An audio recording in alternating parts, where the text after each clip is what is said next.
the big takeaway for me just watching that was the domination of Ducati, like Yeah, like crazy. They have changed the rules again this year. They've taken away, I think they've taken away the rev limits for the super bikes. So no one has a rev limit, but they have a fuel constraint. yeah, fuel consumption, which is a good way Yeah. to curb horsepower. Yeah, but well, yeah, that's right. If they got to burn up fuel and horsepower, they're related. But it just didn't seem to stop the Ducatis. They're flying. They're doing 128s down there, eh? Yeah, it's moving. I remember that when that was just a stupid fast time for GP, and now Yeah. we've got production vehicles, well, close to production vehicles doing that. It's impressive. Well, And I was talking to Tug McClutchan about it, and he reminded us that Mick Doohan was doing like 131s or something on a 500cc 500 bike back in the day at Eastern Creek. Right yep, now they're doing high 120s on ASBK bikes. yeah, that's right. Yeah, it shows you the technology. It's just insane. And Yeah. the largest portion of that technology, that speed, in my opinion, comes down to tires and the electronic control of everything. Yeah. You know, and I'm not saying it's a bad thing, like the electronic control. What it means is it allows the riders to really just focus on speed and direction Right. and get that bike to go around the track as fast as possible, which is, in my opinion, really freaking cool. Yeah. So I'm a big proponent of the idea of electronics as long as they're assisting rather than replacing. Right. Mike Jones reckons he wouldn't ride a Grand Prix bike without the electronics. Because I asked Oh, him, he reckons it's correct. unrideable, probably 300 horsepower Yeah. motorbike. Well, the Ducati is rumored to have 330 plus now, and when you factor in bike and rider total weight, it's pretty much it's still over 1 to 1. Well and truly exceeds it, and it's when the rider's weighing 57 kilos and the bikes or 60 kilos and the bike's 157 kilos. It's in excess of 100 horsepower more than that ratio that used to be considered ideal. Hmm. And you go back, I don't know, 20, 30 years ago, if you could get 100 horsepower per litre naturally aspirated, you're doing really well. Well, now we're getting 330 horsepower per litre. That's It's ridiculous. incredible. Yeah, That's because you just pointed it out. Then the like a 200 kilo bike, let's just say it does 200 horsepower. That's 1 to 1, but that's without the rider. correct. You're talking Yep, 1 to 1 in the weight of the bike fueled with the rider on it. It's exceeding yep, that. Yeah, okay, yeah. that really points out how significant it is. It is, and they're doing it on 21 liters of fuel. They're using less fuel than ever to make more horsepower than ever. It's truly impressive what they're doing, Yeah, it's crazy. and I for one would rather see them have what they have now Yeah, than have less electronics. I think the show is great. It doesn't need yeah, to remove electronics. I think the bigger evil is the ride height devices out of all of it. yeah. But isn't that like if it's something, and again, this has been mentioned to me by other people, they're proponents of the electronics and all the bits and pieces, as long as it transpires into something for production bikes, we benefit from it, which has been Yep. traditionally the advantage of racing. Like, how many different things have we got from car racing and all that? I think ABS originated from racing originally, so but then there's these things that, they don't get onto production bikes, or they get onto production bikes and they create problems. Like Yeah. you say, the lowering stuff, okay, we're not gonna get that, and nor do we need That'd it. never fly on a road bike. I mean, the legal liability that would fall out from that would be insane. Someone hitting the lowering button at the wrong time, Yeah. decking out on the road on a bump or something and causing an accident. That'll never happen. Uh, Electronics have benefited. I mean, how many average Joes out there are now riding V4Rs and riding very fast on the racetrack? Now, it's great that they're doing that, but if you took off all the electronic aids, they could not control that bike effectively or safely, and in result, not enjoy their day. Yeah, right. So and that's the direct trickle down from the technology. Yeah. What's your take on, so MotoGP is kind of like, your key thing that you put attention on, in addition to your own racing and coaching. Well, what's your take Yep. on what's happening with MotoGP now as we go into 2025? Well, to me, everything's pretty. When you look at Ducati, Mhm. um, they've pretty much been frozen because of the choice they've made with the engine. They've reverted back to the 24 model. Now they can make chassis changes and exhausts and intakes and stuff, but they're very incremental changes. So I think it's allowed the rest of the grid an opportunity to catch up. Now I know that Aprilia and KTM are not able to. Well, they've got to lock their motors in as well. So they've brought updated motors which are more powerful and smoother and easier to ride, which Mm. has allowed a bit of a catch up to Ducati. But it also really highlights the fact that Ducati have pretty much built the perfect MotoGP bike for the current rules.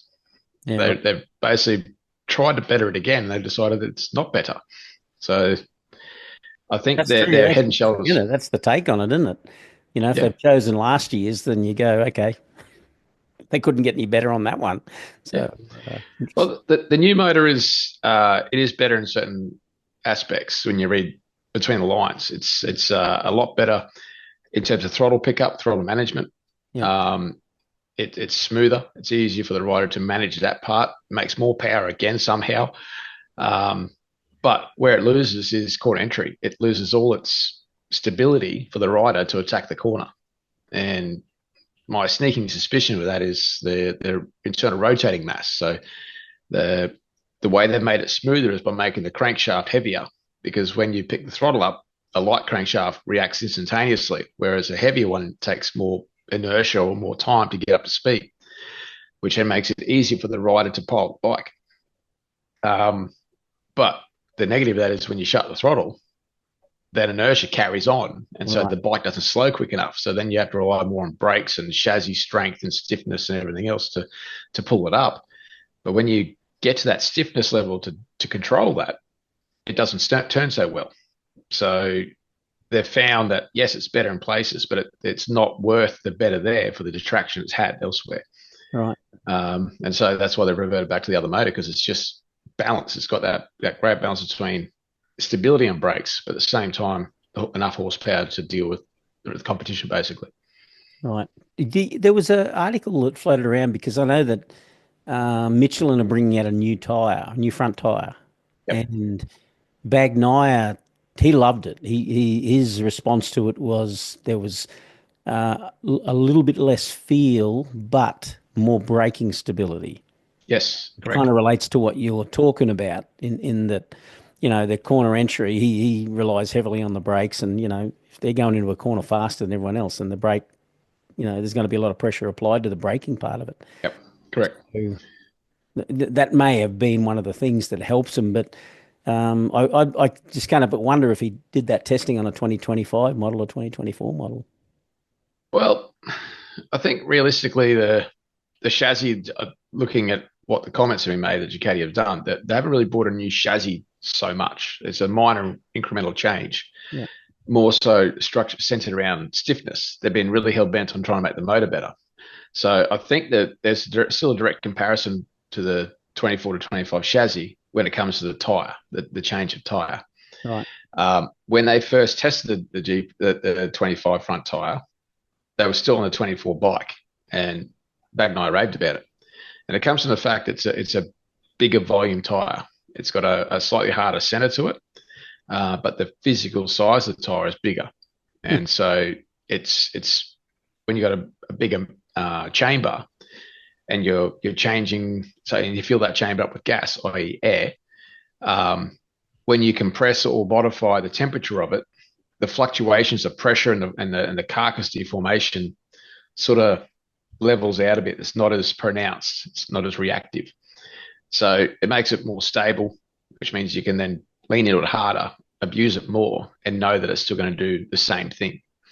And that's why Bagnaia likes it, because he's such a late breaker and he carries so much entry speed to a corner. Hmm. Having that big platform just gives him more confidence to attack it even harder. So that new front tire rewards anyone that is a late breaker. So Quattararo is going to do well with it. Um, Marquez, Bagnaia, they're all guys that attack the corner really late and hard. Hmm. And that's what really shines. Now, if you had a person like Lorenzo or Pedrosa from days gone by, they carry more corners, like higher roll speed, but less brake. so they get off the brake earlier, they would be at a detriment to it. So this is where a control tyre always favours some more than others. And it works the other way too. On the old tyre, the late breakers don't benefit as much. Correct. And that's when Michelin first came to the party, they had an awesome rear tyre, but the front tyre had no support. So anytime they tried to attack the corner, they just lose the front because the front would collapse. Right. And it's just over the evolution. This front tyre they've been currently riding has been around for a couple of years because they're too afraid to really mess it up, because it really throws the whole chassis dynamic out and the rider's feedback out, and all the current data sets all the factories have built. You go changing that front tyre drastically, it all goes in the bin. So you'll find that the front tyre conundrum will be sorted out when they change to the 27 regulations. They'll bring a proper front tyre. Right. Do you, a question for you, kind of linking this back to, mere mortals, riding track bikes and things like that. If you're flipping tires, changing tires, you go from, I don't know, a 120/70 to a 125/70 or something. Does that change how much? Actually, stupid question. A better question is, how much change or impact does that have on the geometry of the bike? And, do you have to make changes and adjust for that? Yeah, for certain.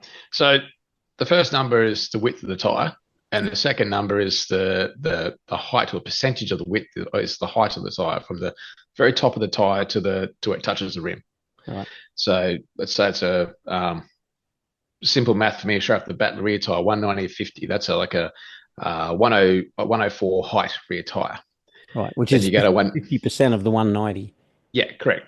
And then you go to sorry, it's No, 104. excuse me. Is it 104, 145? No, so 190 and 50% of that, so half of that. So, what's that? 145. But sorry, 95. 95. Sorry, We got get it. my math right here. Anyway, when you go to a 55, the 55 goes to 104, and so you just raise the back of that bike up, 8 millimeters, 9 millimeters. Sorry. Right. So now the weight balance has changed. This way, when they go to the 55 tyre, they go, oh, this is amazing. How much better does the bike steer? And I've got more grip and blah, blah, blah. And it's true, because most road bikes are on the conservative side. They're set low and flat to make them safer rather than more dynamic. More stable, Yeah. but less turning ability as a trade-off. Correct. Yeah, correct. And so it also means that there's more rubber on the ground when the bike is dead upright. But once the bike starts to lean, that 50 profile has less rubber available on the ground versus the 55. Now, when you go to a 255, again, the tyre gets taller, not so much more than a 190/55, but it is slightly taller. But then you go to 260, all of a sudden that tyre's gotten really big. It's now 114. So you're now running 95 to 114. It's a big jump in ride height. Yeah, right. Now, do the same with the front. Now, the front is way more sensitive to people in the back. As long as the back's in towing the line, most people are happy. But if the front won't go where you want it to go, riders are not enjoying their time. Yep. So any slight change to that front tyre, be it height, width, radius, like the shape of the tyre, people get upset with it. So it's a very cautious thing you change. But if you're changing the rear tyre so big, you need to do something with the front to match. And going to a bigger front tyre is that change, basically. Right. So 125/70 Pirelli is about 4 mil higher than the 120/70 Pirelli. So it's raised the front of the bike 4 millimeters. Right, which is significant. It is. If you drop your fork height, your triple clamps by 4 millimeters, you notice a massive change. Yeah, yeah. So it's very sensitive in the front because you hold everything in your hands, so you feel everything. So the slightest change is a dramatic change.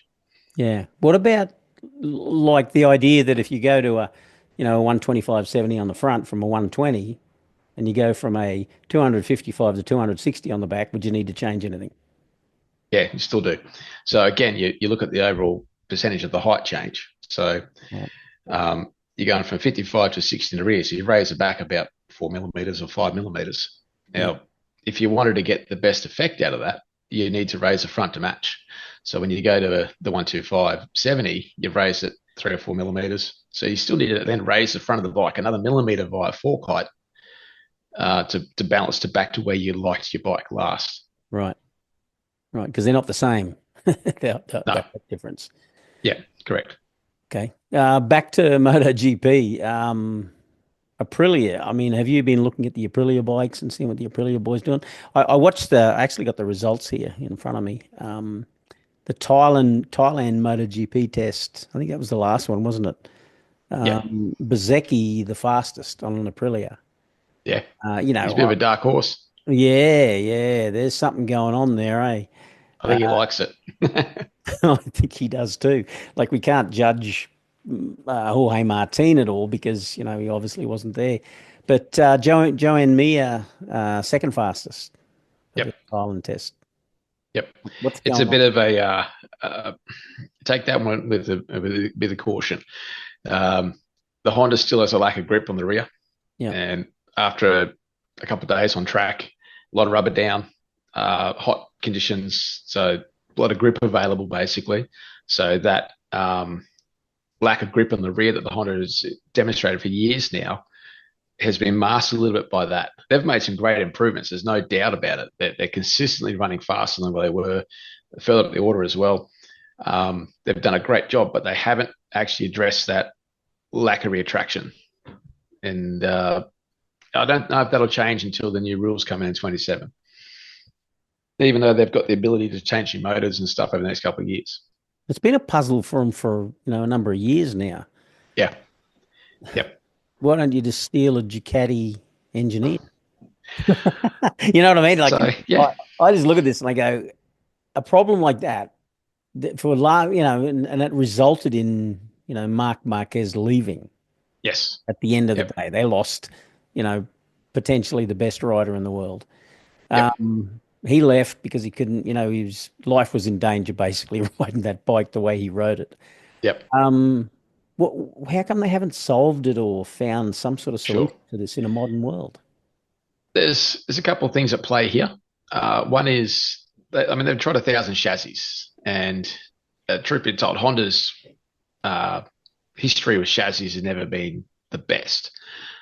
They've always had a very good engine, a lot of horsepower, and Mm. a chassis that gets by, and then they rely on mercurial talent, Doohan and onto Rossi, then and Stoner and Pedrosa and so forth, right? Marquez to the last lot of it all.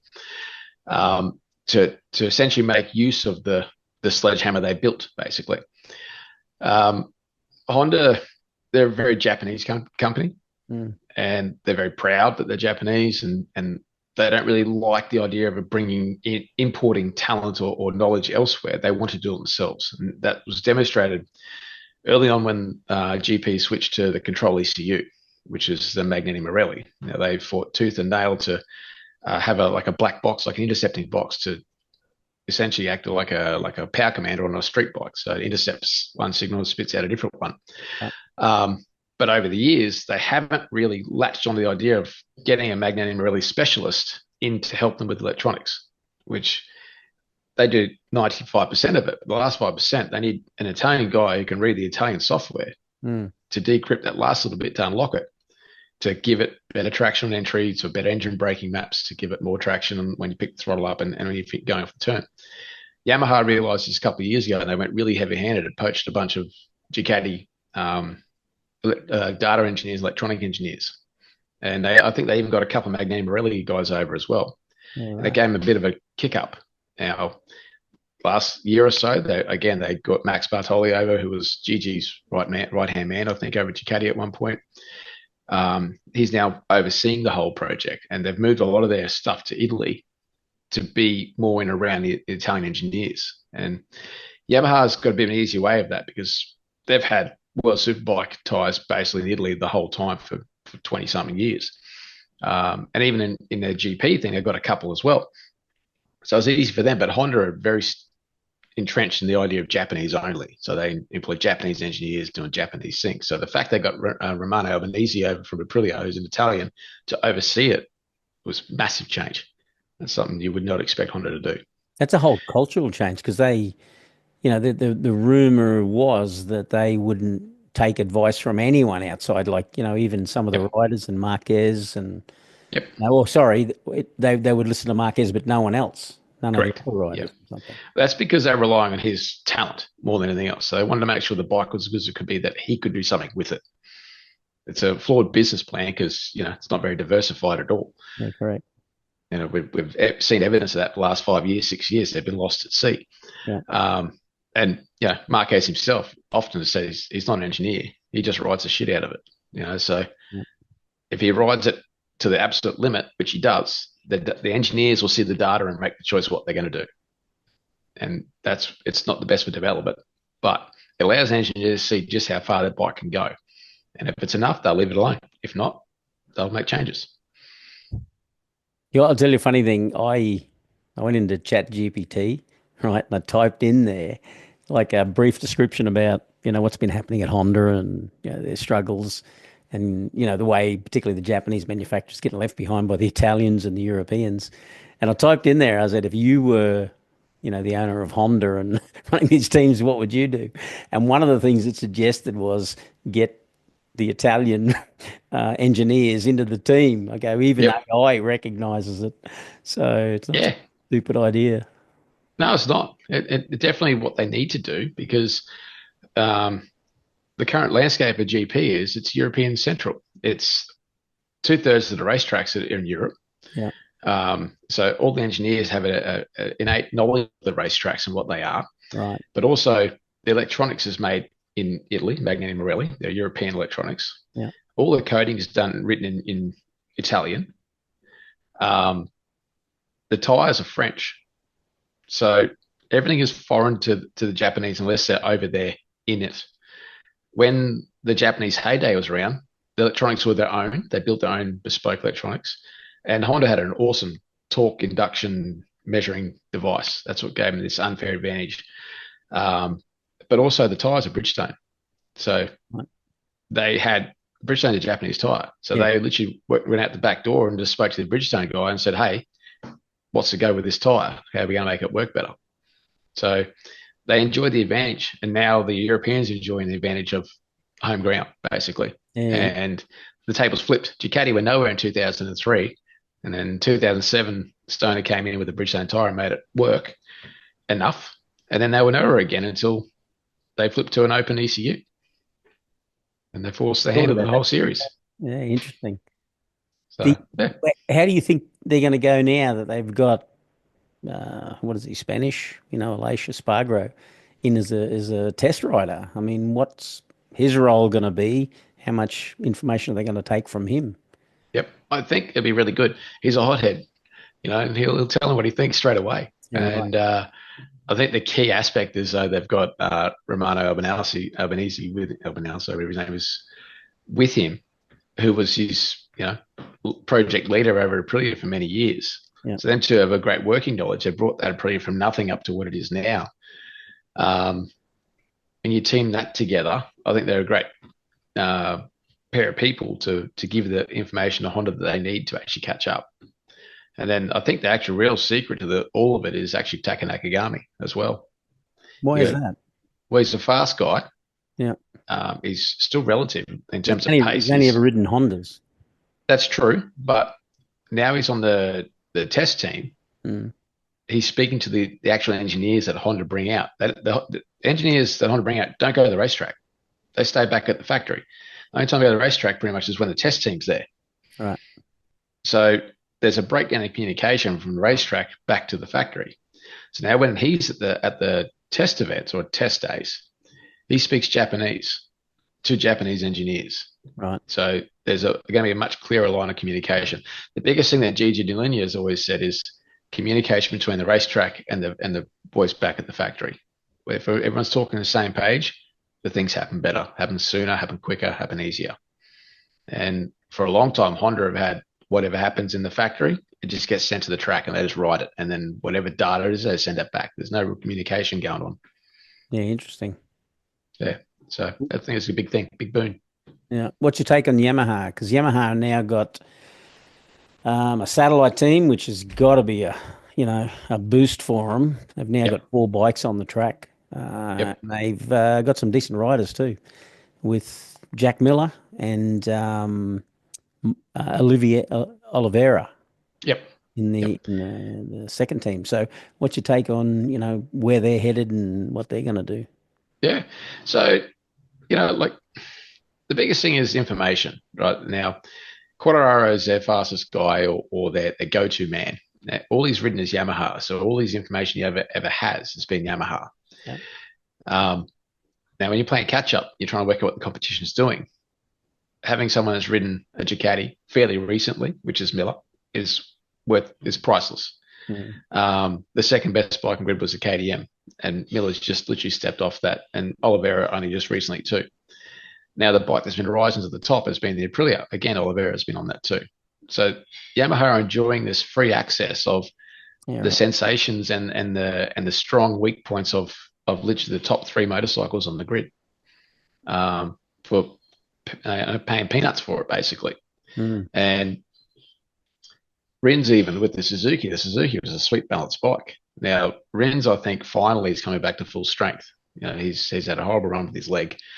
Um, so I think this year's going to be a great building year. I don't think they're going to be at the front of the field consistently. There might be a random race with their podium, but I think this year will be a really turning point. You'll see him consistently in the top six, at least one of the Yamahas anyway.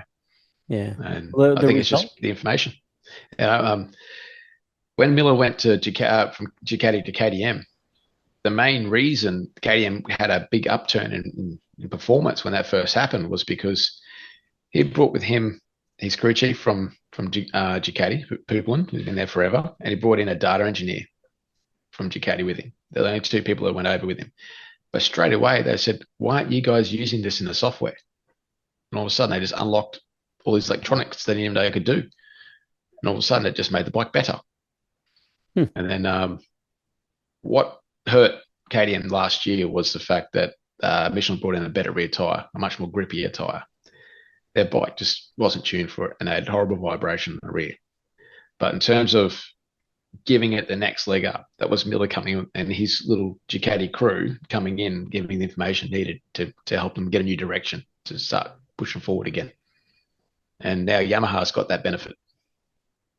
Yeah, interesting. The results are showing in the like the tests. You look at again, how much weight do you put on the tests because you don't know what they're testing. They could be going out there and just testing aerodynamics or something specific without the top speed. But looking at the results that we got in Barcelona, Quartararo was second fastest overall over the course of that test. Third in Malaysia, and fifth in Thailand in the testing there. Yep. So, I mean, his results are right up there. I mean, that dude can ride.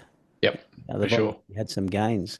I did read an article where he said, and it was a comment about the V4, and he said, he's not quite sure that that's the way to go because he said Honda's got a V4, and look where they are. He Yeah. raised a pretty, what would you say, relevant point, I guess. Yep. What's Yep. your thoughts about, a bike like Yamaha, going from inline to V4? Sure.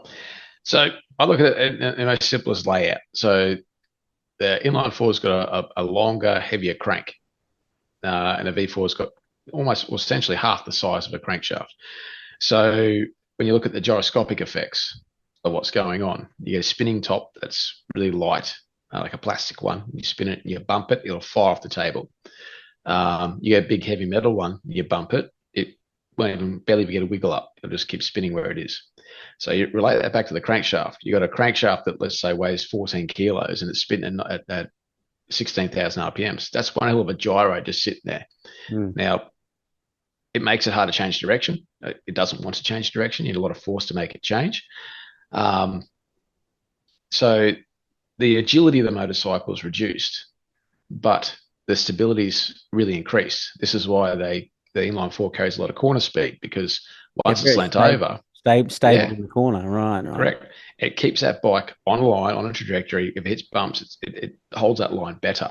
Yeah, But the problem is you can't just fire into the corner, stop it, and then pivot it and then fire it back out of the corner. You need that big U shape to the corner, like a big sweeping arc, so to speak. So It's great when a qualifying lap on your own, you can carry that speed. But when you start racing people where you've got to go in shallower angle to the corner and you've got to stop it and turn it, it's not a strength. Now, V4 is the opposite. It can go deep into the corner, brake later. So its terminal speeds are generally higher. Brake later, stop in the middle of the corner, pivot, and then fire off the corner better. So when you're talking head-to-head racing, the inline four needs to start out wider, carry a big sweeping arc. Now, all Ducati's got to do is just cruise down inside it, park itself on the apex, and Right. the strength of the inline four is lost. So it then has to stall on the corner, and because it's a bigger, heavier crank, it takes more to get back up to speed in order to get out of the corner again. So the V4's got the advantage. So if you've got a whole grid full of V4s and you're the only inline four, you're having a hard day racing these guys because they just disrupt your flow. Interesting. Do you think that that is a contributing factor to Ducati dominating at the superbike level? Yes. Yeah, you look at all the inline four bikes on the grid, Mm, they all struggle in comparison. The only one that didn't was Top Rack last year, realistically. right. But that was because there was some secret sauce frame going on there. But You think yeah, so? 100%. Yeah. So Interesting. they had BMW had concessions available Yep. because they were nowhere basically, and it allowed them to experiment with frames and swing arms more Right. because that's what concessions allowed. Now that allowed them to race and enjoy the competitiveness they did, and Ducati had the rev limit and whatever else had happened. So it brought parity, which is great. But the rules are that your bike has to be within 4% of a standard production frame. Now, BMW's frame was not within 4%. This is why they enjoyed the advantage. But of course, they won everything. They won it. They won the championship, etc. So now they lost concessions. Now, I think BMW were thinking they could still use that frame right up until the last test or the second last test before the season started and realized that they were not allowed to use that frame anymore. They had to use the homologated road frame. Well, that don't turn for shit compared to the custom frame they made. Yeah. It doesn't develop traction and the rest of it the same. So Really? this is why Top Rack's having a really hard time all of a sudden. But the main reason they're having a hard time is they lost all that testing time. They stuck to the old frame thinking they could run it until they couldn't. Right. And So they haven't had a chance to test they on haven't had to get it iteration. dialed. They were dialing in at Phillip Island. They're still working it out there. Yeah. So and the other thing with that is Phillip Island's a unique racetrack. It's a very fast, high average speed racetrack. Not so much braking, which doesn't play into Top Rack strengths either. But That's all the true, eh? testing, Yeah. yeah, and all the That testing showed that that showed the beginning of last year too. Like yes, what we just saw on the weekend is a replication of what happened last year. correct, yeah.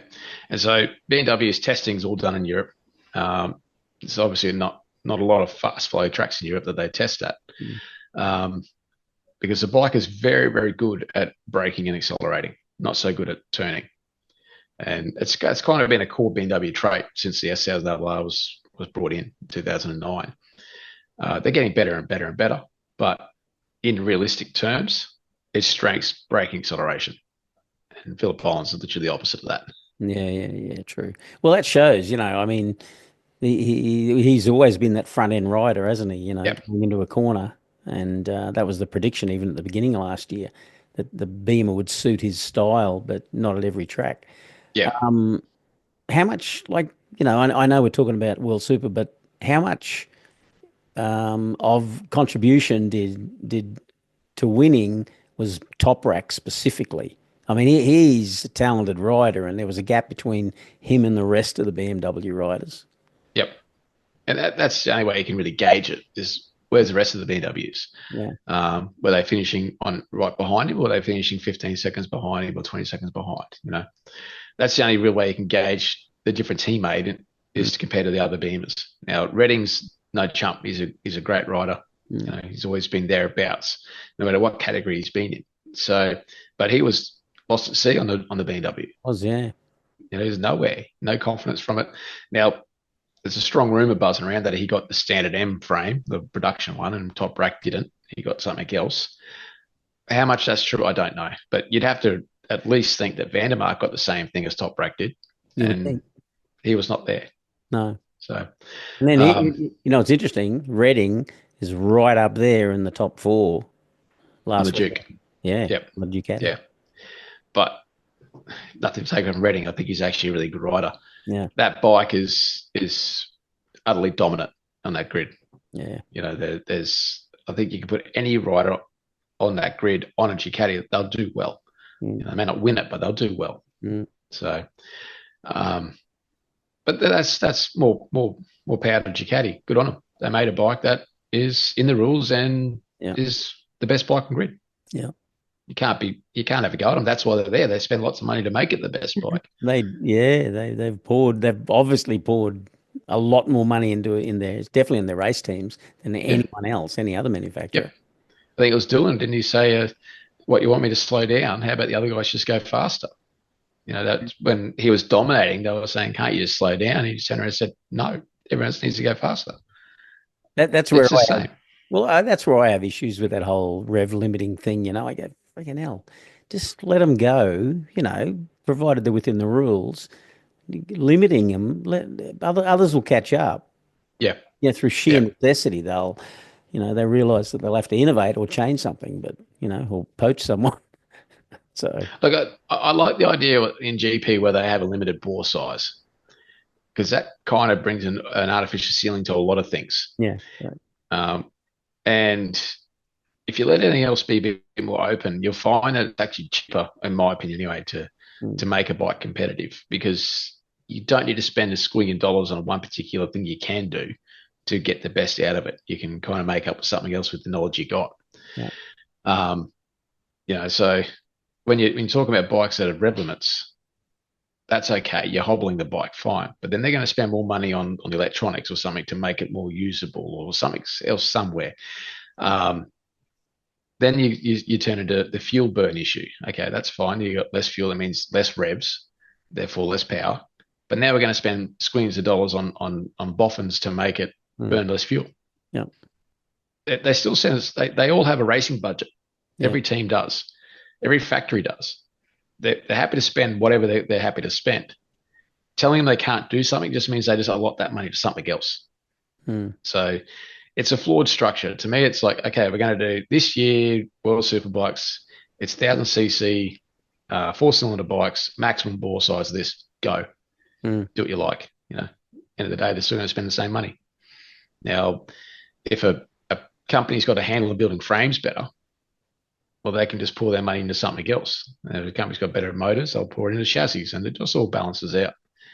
But when you curb things, then you start to make it who's got the most money to spend on a certain thing you can do. yeah. What would be wrong with just rather than bore size, just a CC capacity? You say, okay, it's a maximum of CCs.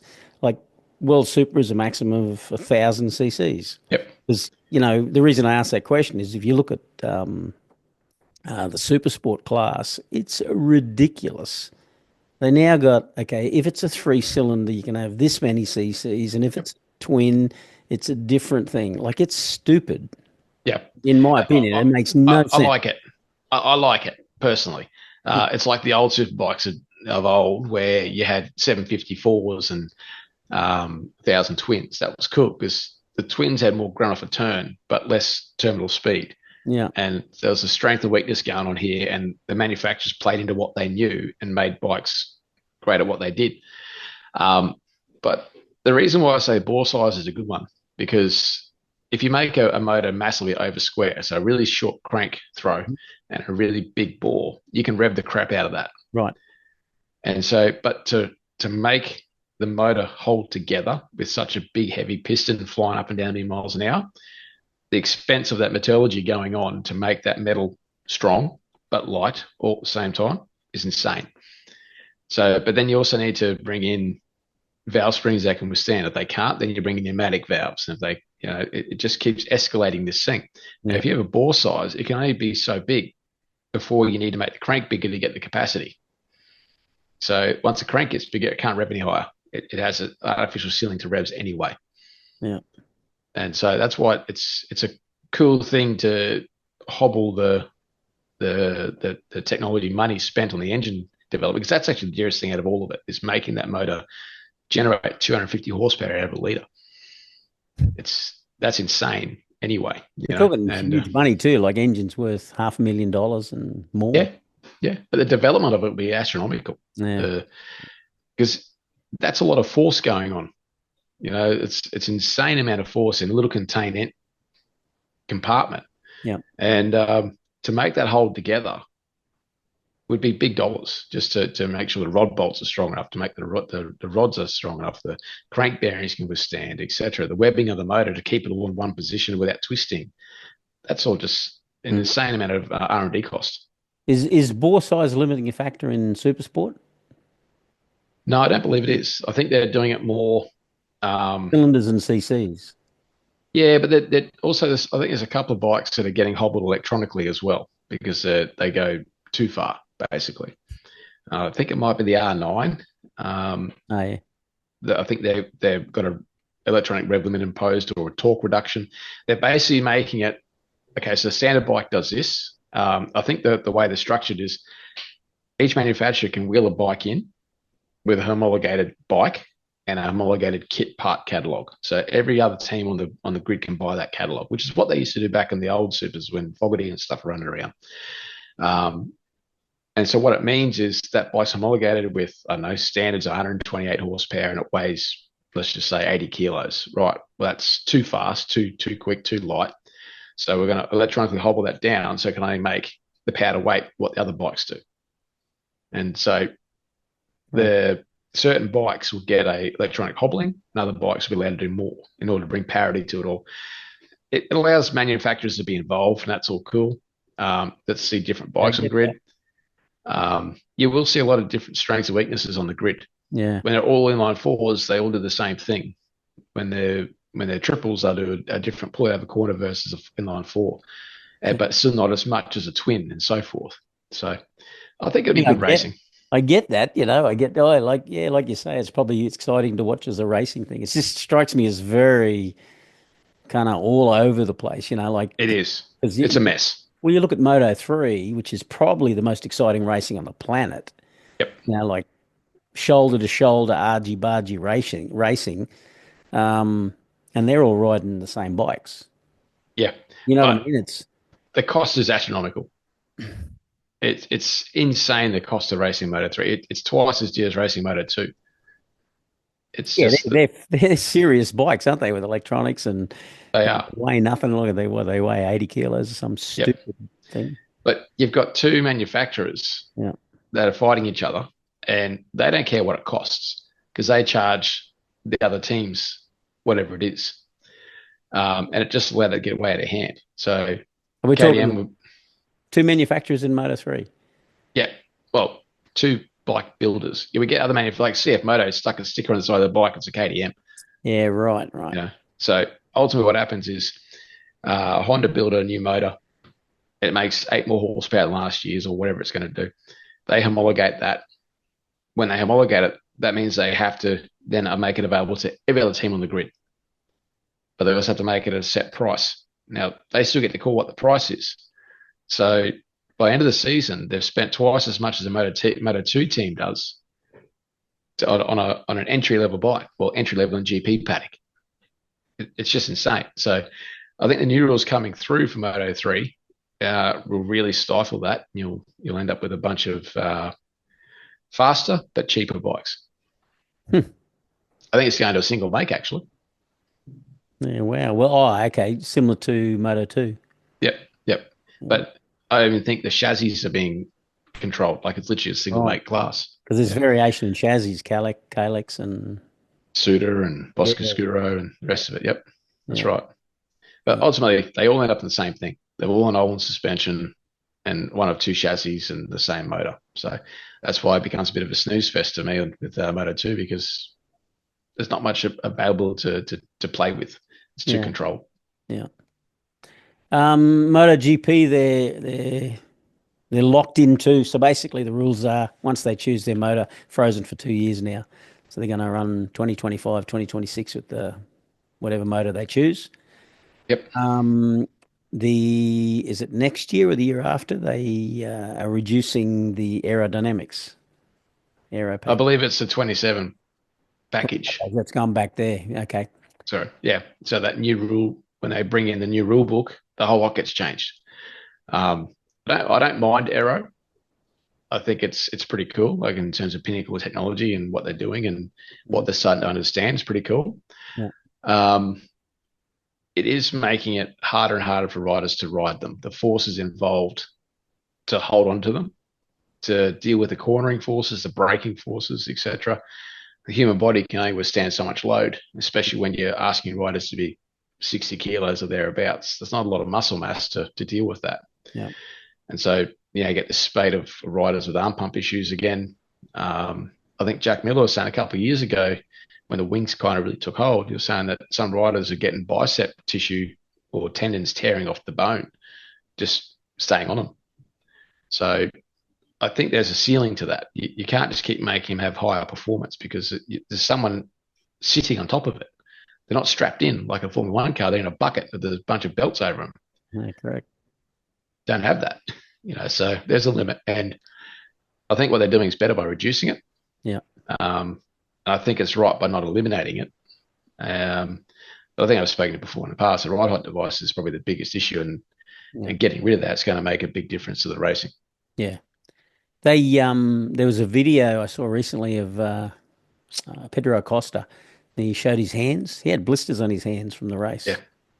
Yep. Like, Yep. how much force are you absorbing and hanging on with your hands to get blisters through those gloves Yeah. in So I 20? think they're pulling over 2 Gs on brakes. So Bloody hell. you think about the fact you weigh 60 kilos. Mm. Now, when you're pulling 2 Gs, you're now double your weight. You're now 120 kilos. Yeah. So effectively, these guys on brakes are doing a 120 kilo push up every time they brake. Now, well, not every time, but every time they're pulling 2 Gs on a particular corner, let's say it's 3 times a lap. Yeah. Well, they've had to do a 120 kilo push up, double their weight, 3 times a lap for 28 laps, Yeah. not to mention the rest of the forces. It's insane. It's impressive what they can put up with. And the heart rate's running 160 the whole time. Yeah. I don't think people realize that, like, and correct me if I'm wrong, I'm just a stupid motor mechanic. So, but my understanding is that, basically we're moving around, we're operating under 1G of downforce. Yep. So braking distances have really not, reduced a lot over the years for standard motorcycling because you're limited by that 1G of downforce. So when you, apply the brakes, all you're doing is getting a weight transfer to the front, but it's still Yep. having a 1G of downforce. Now that they put the aero on and at the speeds they're doing, it's increasing the downforce. So they actually have a lot more pressure, so if it's 100 kilos, it's going to be more than 100 kilos of weight on the front wheel. I'm just Yep. picking a number, Yep. which means much, much greater braking capacity. The ability Yeah. to slow is increased. Is that correct? Yeah. Correct. And instead of the wheel locking, it's now gripping. So you can brake harder into that grip Right. and decelerate the vehicle more. Yeah. So end of the day, like you ride along, you just jam the brake on all of a sudden. Yeah. But there's no weight on that tire car at that point in time, so the wheel locks, and then down you go. Now you can go the other way. You can set up and squeeze, and then keep braking harder and harder and harder until the wheel locks. Then you go down. But now the downforce has allowed them to have another 100 kilos of force or whatever it might be applied to that contact patch. It's just got more grip. It Mm. means you can brake harder. Now, what's interesting about them is they're now going faster than ever. Like their speed's approaching 360k an hour, but they're braking in shorter distances they used to as well.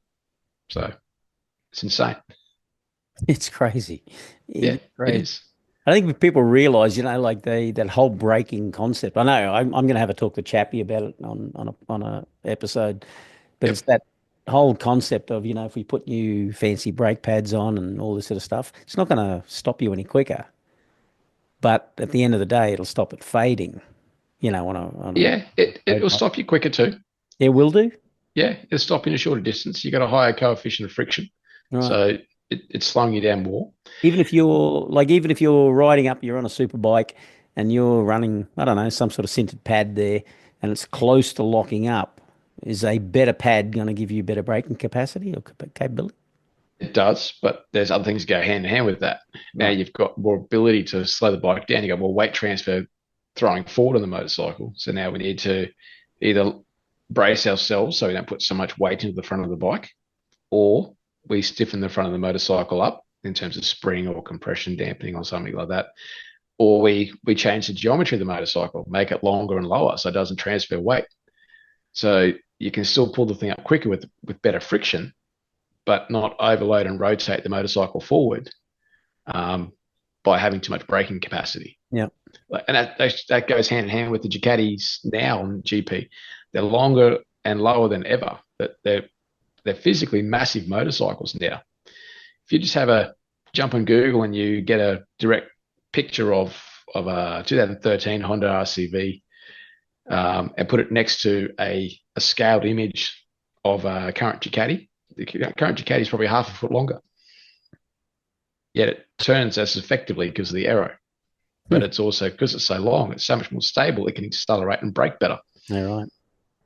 I So, noticed how big they are. When when they do their practice starts and they drop everything down the front, holy mackerel! You seen those yeah, bikes? Like they're like 2 mil off the bitumen, yeah, and they look about 20 foot long. yeah, that's right. Like they're a They look big. cool as hell. It's crazy good, isn't it? The Yeah, whole that whole look. I saw a car here the other day at the shopping centre, right? And the guy, he must not have been able to drive up a gutter. He'd have yeah. to go up, sideways at half a kilometre an hour because this thing, I swear, was 5 mil off the bitumen. It looks so cool. It did. Yeah. Yeah. I'm, I'm thinking about taking 50 mil out of the back and front of my bike. What do you reckon? Is that a good move? No. No, I'm joking. Yeah. Yeah, not the best of cornering. No, no, but it looks cool. Yeah, it does. Yeah. And the GP ride height device thing, it allows bikes to accelerate and brake better than they have had before, because it doesn't have the pitch. The higher the center of mass is, when you apply force to stop it, it wants to do that. Then when you accelerate, it wants to do that. Now, if you lower the bike low, it rocks less. And so it's more stable, which means you can accelerate harder, you can brake harder. The knock-on effect is that the wings they've got currently, when you lower the bike like they are, it flattens the wings off. There's no drag, so it allows more higher terminal speed. Then when they brake, the thing lifts up again, and the wings go to full attack angle and give you maximum downforce. So it's effectively active aero. And even though the wings aren't flapping themselves, that ride height is just moving the angle of the wing every time the bike pitches. Right. So when you get rid of that ride height device, there's a limit to how much aero you're going to want to generate, because the more aero downforce you make, the more drag you make, which then means you need more horsepower.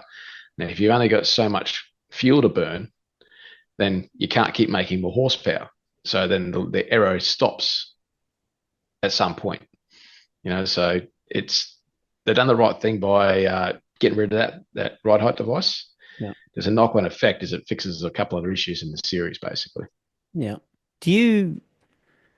I know the ride height device is going, but with that aero, like they're introducing a lot of this aero to street bikes. So the homologated Beamers and Yamahas and all that Yep. have got the big aero wing in there. Does Yep. that have a negative effect on cornering for street bike riders? It can, yeah. If you look, though, cleverly, the wings are almost useless on a street bike. The angle that they're made at, they're very flat. You need to do about 140 odd K an hour before they sort of start generating anything positive or useful to the situation. So 90% of the time you're riding your bike, you know them speeds. So on the road, I mean, there's not much negative to it. But what it's allowed them to do, though, is they've homologated the bike like that, which means when they go racing, You can change they the can just angle. change the shape of them Yeah, a good. little tiny bit, and they go racing with wings. Yeah, because Um, I was looking at it and I remember our last conversation. You go, okay, if you've got, aero on the front that is quite active, and it's giving downforce, man, you go around a corner, it's applying downforce now on an outward direction in yeah, the corner, yep, which is going to create a problem. So a neutral wing would make sense. yes, Almost correct. like a fancy aesthetic thing. They're also now really starting to grapple with the idea of ground effect and how it works on a bike. And it's probably the most beneficial form of aero for a motorcycle, Right. because it maximizes grip in the middle of a turn. Right. Yes, the main wings stop wheeling and better braking performance. That's great. But we've already established we can only go so far before humans can't hold on anymore. But But the active, not the active, but the Ground. ground effect aero, when a bike's lent over, generates more traction. Win-win. So that you'll see that starting to trickle into road bikes in the next couple of years, I would say, once they get a handle. If you look at the shape of the fairings now on the side of Ducatis, they're getting more complicated than ever. Mm. Beforehand, they relied heavily on just this hammerhead wings at the front, box wings at the front. But now they've got the big downwash ducts, and then right behind them, they've got the bigger belly pan to create a different ground effect. And then on top of them, they've got like these channels, the strakes that direct the air across that as well to suck the bike into the ground more to give it better turning. Yeah. For those And who, as if anyone's listening, I think, like ground effect, you're talking about the shape of the fairing when the bike is leant over, it gets close to the ground and it shapes the wind in such a way that you get a vacuum there, or not a vacuum, you get a low pressure that pulls the bike downwards rather than, currently if wind's applied to a wing, it's going to push it outwards. This is yes, downwards in the corner. correct. Yeah. So it's pulling the bike like a lean like that. Mm. The force is being this way. Yeah. So the wings at the front of the bike, they kind of push the front away from the Right. corner. Right. But then when you get this vacuum or this effect here, it's pulling the bike back into the corner. So it's kind of balancing them out. And if you got rid of the front wings altogether, that ground effect would reduce massively because it's still drag ultimately at the end of the day. Mm. But they're kind of, and same with the rear wing and the tail. It's more of a diffuser or a stabilizer to keep the bike turning rather than applying pressure to the actual tire or anything else. But this is when you look at KTM and Honda to a degree. They're both running the biplane, like a traditional spoiler on the back. They're both complaining of traction issues, rear tire temperature and longevity issues. And I think they're just literally cooking the rear tire. I think Brad Binder was complaining about the thing spinning in fifth and sixth gear at 300k an hour because they melted the rubber off the center of the tire and there's still more tire left on the sides rather than the center.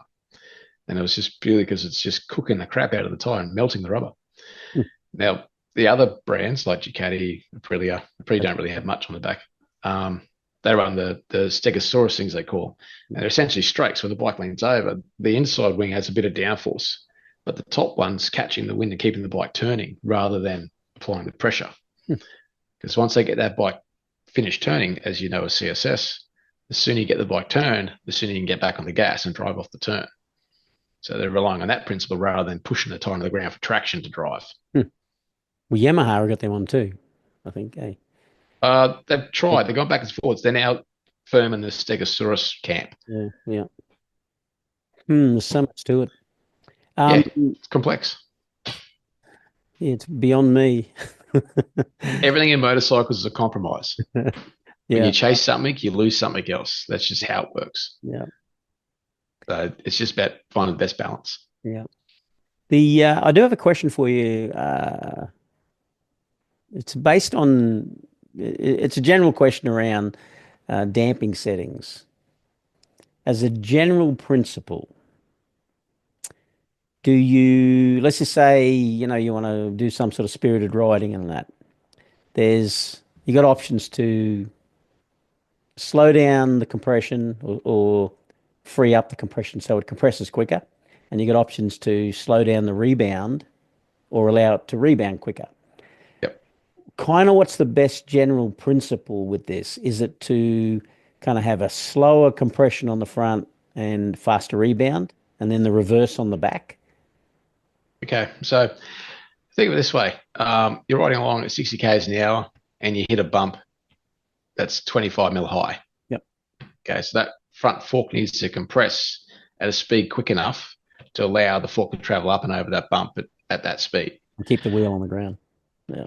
Correct. Follow the upward angle of the bump. But then the rebound's got to be the right speed too to let the wheel follow the other side back down to the ground, the other side of it. Now, if it's too slow, your wheel hits, travels up, and then if it's too slow, it'll do that before it touches the ground. So this point's had no traction. Yep. Now, then if it's too fast, it hits and then it bounces off the top. So there's a correct speed to have. So it literally follows the profile. Now, if you hit that same bump twice as fast, you've got more force enacted onto that fork. So the compression force is higher than what it was. So now you need more compression support. so it doesn't blow through the stroke. Yeah.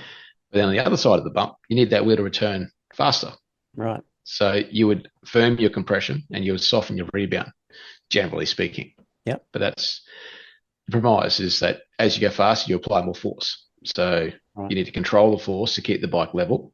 Right. And then you would need to open the rebound to speed up the return of the wheel. Okay. Now, proper full race bikes that are ridden by A-grade riders, their rebound speeds are usually very fast. And most normal track day punters would jump on that bike and think the thing's unstable because the rebound is so light in comparison. And it's because they need that wheel to return quicker to keep traction. Going faster. Yeah. Now, it's always a case of the correct speed for the situation. Right. It's a general topic where you say, okay, you're riding more aggressively. You need to give it more support for the forces inputted and free it up for the forces that return. Right. So it's not a case of one, principle is applied to every scenario. It's got to depend on the No, scenario you're doing, and it's often a correct. little bit counterintuitive. You know, True. like the way you describe that, the faster you go, you put an A-grade rider on there, you might free up the rebound and actually have it rebound quicker. Yep. Interesting. It's almost counterintuitive because a lot of Yeah. people would go the other way. Correct. You think, oh, I need more I'm gonna, stability. yeah, correct. I'm going to ramp everything up because I'm going Yeah. to go faster on track or something. Yep. Now, usually when we go on track, we're braking a lot harder, accelerating a lot harder. So there's a lot more force going on. Yeah. Now, the simple way to describe what's going on with the bike's setup is geometry is king. How you set the bike's ride heights up will dictate how the bike wants to behave.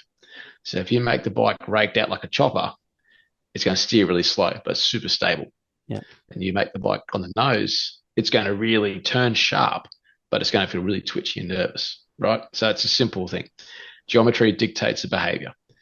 Now, spring is the second thing you look at. The spring's got to hold up the forces that you're going to give it. So if you're going to brake harder, accelerate harder, ride harder, you're giving it more force. So generally, your spring rate needs to come up to match the force given. Then you look at dampening. Dampening is the time it takes to actually do something. You hit a bump. If you got your compression fully closed, it's going to take a long time for that fork to compress. Usually you've gone way past the bump before it's actually taken the hit. Yeah, right. Right. So there's a speed to set to absorb it properly. But you generally go geometry, spring, dampening in that order. So if you go to the racetrack, if you're happy with how your bike steers, fine. That's one thing out of the way. But you probably need to add preload first and foremost. And that then by default starts to bring in a bit more rebound speed anyway. Even if you didn't touch the rebound, you would have a quicker rebound because you've got more spring force pushing back. So it comes back quicker. Yeah, that makes sense. So the first thing you do on a road, you might have, 9 Newton springs in the front, and you're running 8 turns of preload on the road, and you're happy with that. You go to the racetrack, though, you're going to ride aggressively. You might put 2 more turns of preload in the fork. And that is your starting point rather than chasing your clickers straight away. You change your clickers as you feel you need to rather than, Right. I'm riding harder, so I must close everything up or open things up. Right. What I heard then was, just because you go and set your rider sag on a bike, sitting here, you might change that sag setting through preload Yep. track day. So it's Correct. not again one setting, you just leave it at that one setting. You would adjust it again for conditions. Yes. So generally we look for around about 35 to 40 millimeters as a street sag. Yep. On the rear, like as a comfort go to work commuting style sag. You bring that back to 30 to 35 as an average track day guy. And then really fast A graders, B graders between 25 and 30 because you're putting more force in it. You're trying to support and control the force. Right. The premise is that the spring rate's correct for your weight, and that's carefully chosen. So we know it's going to work regardless where you are. No matter what preload you put in, the preload changes the weight transfer of the motorcycle and the initial support. But once it starts to cycle in the suspension, it's the same spring it always was, Right. with or without preload. So you're just changing where the initial start of movement is. If you think of it like your fork spring's 1 kilo fork spring, if you have no preload on it, you need 1 kilo force applied on top of it to push it down 1 millimeter. Now, if you put 10 mils of preload on it, so you've pre-compressed it by 10 millimeters, you're saying to that spring, you can't move until I put 11 kilos of force on you. Right. And so when you add more preload, what you're saying to the spring is, I'm going to push you harder before you can move. And so when you go on the track and you're 100% gas and you just shut it off and you go straight to the brake, all that inertia is just thrown forward. So now you're saying to the bike, by adding more preload, I'm going to hit you harder before you move. And then it still cycles the same once it starts moving. And it still gives you that consistent feel or feedback that you know already. Yep. So that's basically how it works. That's the basis for the puzzle. Yeah, yeah. Yeah, man. So when Yeah. you're setting your bike up, Yeah. you're chasing your geometry first. Yeah. And that goes back to our very first question of the night, which is the tyres. You change your tyre size, that throws your geometry out the window a bit here. So you're set for that, according for that. And you make the bike work how you like how it tips in, how it holds a line, how it accelerates off a corner. After that, we then look at modifying preload based on what forces we're going to throw at it. And in extreme cases, you run out of preload, or you find that you sort of sit between two spring rates. You'll change to a heavier or lighter one depending on what you're doing. If you go to Queensland Raceway, it's a lot higher speed corners. Phillip Island's the same. So you're carrying a lot more force in the turn. So the bike tends to compress the suspension more because the centrifugal force is pushing on it. Yeah. So we'll use a spring 2, sometimes 3 spring rates heavier at them sort of tracks than you would a stop and go track like Walton Park. Oh, right. But then when we use a heavier spring, we use far less preload and we have the same rider sag number. That's why people like me go to experts like you, mate, and just ask the question. It's a complicated topic because what happens, it's directly related to rider feeling and feedback and their confidence. Yeah. There's numbers that work. We know they work, but if the rider doesn't like it, it's not worth shit. Well, it's got to suit the rider too. Correct. That's right. The way they ride.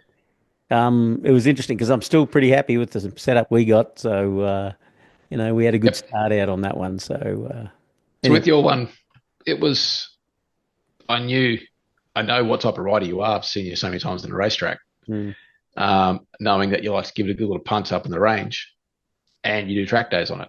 But I also know you're a sensible rider. So you're not just going to send it. You're not going to just throw it in there the very last second, jam the brakes on. So it was pretty easy for me to give you a fairly balanced setting on that motorcycle. If you're literally going to work, cruising in traffic, and then the very next day at the racetrack, I can't give you a bike that does both. It's impossible to make a bike comfortable, plush, and easy and safe on going to work, and then deal with the forces of the racetrack. Yeah. Not unless you've got electronic suspension that you just hit button and springs change and dampening changes and everything else. So for your general way of your riding your motorcycle, you might add a turn of preload or two, and that's about as far as you need to go when you go from road to track. Yeah, right. It's pretty close. Yeah. That's also a good argument for having more than one bike. 100%. Yeah. N+1. N being how many you have now. That's right. Yep. I once heard it described as N being one short of divorce or something like that. Well, my wife would disagree with the N+1 theory. Yeah. But I suppose this is why the rise of adventure bikes is so prevalent. It's one bike that does everything. Yeah. It doesn't do anything amazing, but does everything well enough. Well, if I had one bike, it'd only be the GS. Yeah. Because you can go spirited riding and you can go bush and you can commute, you can do everything. Like you say, flick a switch and change the damping and stiffen it up or something. Yep. Well, I ride a V-Strong as my like normal bike. I'll go in the bush. I want to go commute. I'll pillion everyone. They're just handy. They do everything. Nothing's really spectacular, but it does everything. Yeah. And if you only have one, that'd be what I'd choose too. I think that's why they. I think they're the biggest selling bike on the planet, aren't they? Yeah, yeah, The electric correct. bikes. I just looked up the other day. BMW have sold 1.5 million GSs. Wow. One and a That's a half lot. million. Yeah, yeah, yeah. It's crazy. When you look at how many different types of bikes you could buy, like each Oh, brand has a good we're 20. opening. This is a can of worms, mate. We're opening because Yeah, but like I each dream brand of has that. like 20 bikes you could buy from every brand manufacturer. Mm. Easy. Yeah, yeah, Because they go, oh, well, that 400 can be made into a scrambler and it can be made into an adventure bike and it can be made into a road bike and it can be made into a cafe racer. So they do that. They just slap a different set of bodywork on it and sell it. yep. The fact is that BMW have sold 1.5 million of a particular bike when Mm. there's 400 different types of bikes to choose from. It's impressive. Yeah, it is. Yeah, they nailed it Yeah. somehow. Yeah. They've done a pretty good job of it. Yeah, Yeah. mate. As usual, your wealth of knowledge is much appreciated at this end. I do have a question for you about the season. What's your prediction for, let's just say, first, second, and third for MotoGP? Oh, okay. I'm going to have to go with Marquez for the win. Yep, He's just the cut above the rest, as far as I'm concerned. Definitely Bagnall will follow him home. yep. And I'm going to be, it's a toss up personally, between Bezecchi and Quadraro for third. Okay, very cool. I think Yeah. so far everyone I've asked has picked Marquez to win. He's got a Yeah. lot of following for it. But I'm with you on the Bezecchi thing. I think Bezecchi's a Yeah. dark horse. Yeah. 100%. Yeah. Marquez, realistically, is the guy that's had the toughest battles throughout his whole career. Yes, he's been most dominant, but he's also fought some of the deepest grids that we've had. And he's still now competing against the best the last few years and beating them still Yeah, it's true. on effectively inferior motorcycle. Um, and now he's on the bike to be on. But he's just his mentality.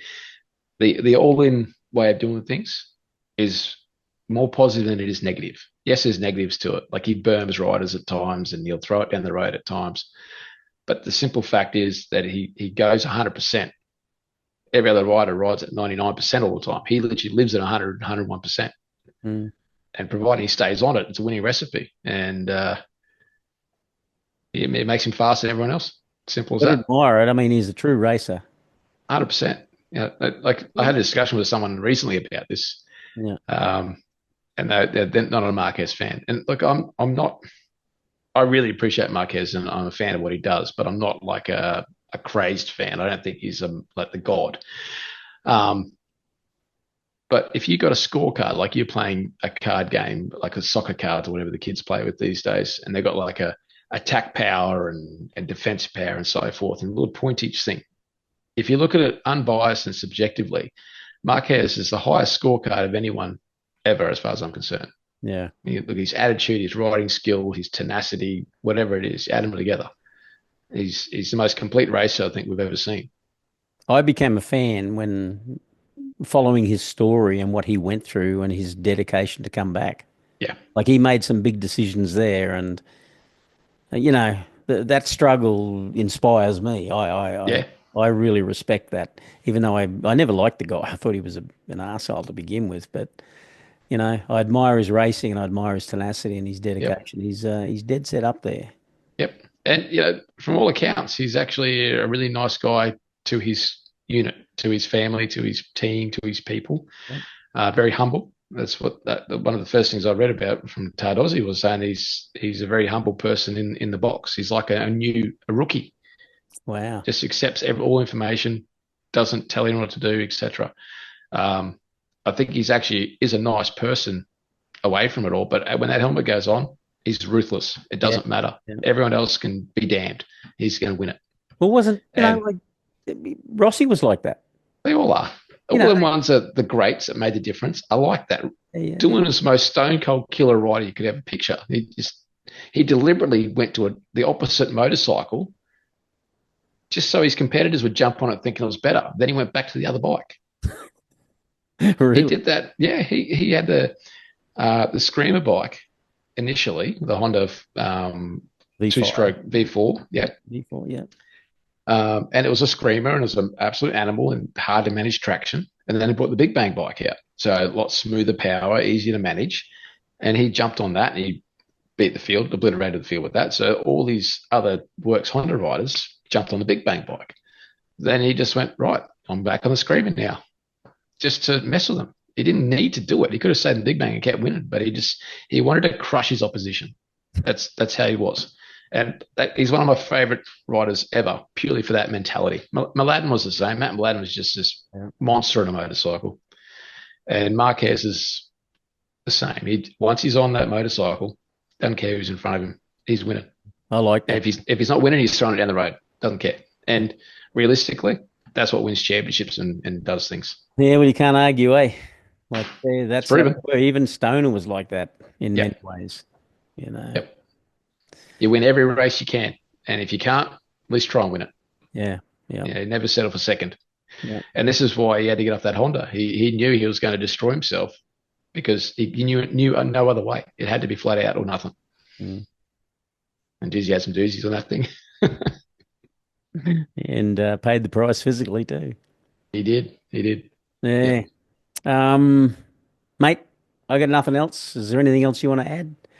No, I'm good. As I've rambled usual, enough. as usual, we'll make a reference at the front where they can go to for ride dynamics. Yep. What's the website, the domain name? www.ridedynamics.com.au.